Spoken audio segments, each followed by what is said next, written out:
The premiers have agreed tariffs would be devastating, and as David Akin tells us, they want the federal government to be ready to fight back. David.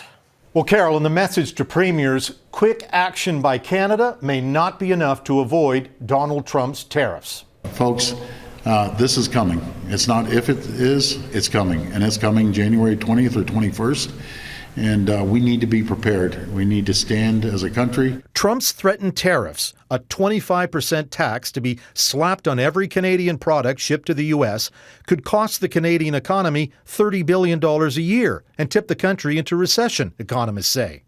A trip by Prime Minister Justin Trudeau to Mar-a-Lago to talk to Donald Trump and efforts by several premiers to speak to U.S. state governors does not seem to have turned Trump away from tariffs. We're dealing with a president that is hard to predict sometimes. 100% these tariffs are coming. And now, a trade war with Canada's closest ally appears inevitable. I think it's critical that we do everything we can to prevent them from being put in place, and that we prepare how we're going to react if they do get put in place. Canada is going to do more to beef up the border in response to Trump's first demands. We shared details of the border plan with premiers and received positive feedback.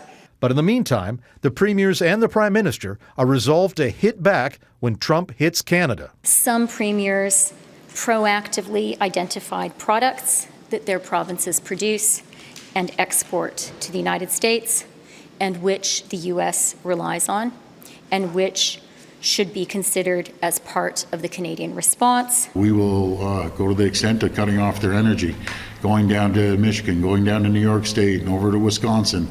I don't want this to happen, but my number one job is to protect Ontario. Now, the premiers will meet in person in Toronto next week, and then they plan to meet with the PM again early in the new year. And by then, they will have a list of American products that will be subject to a tariff on this side of the border.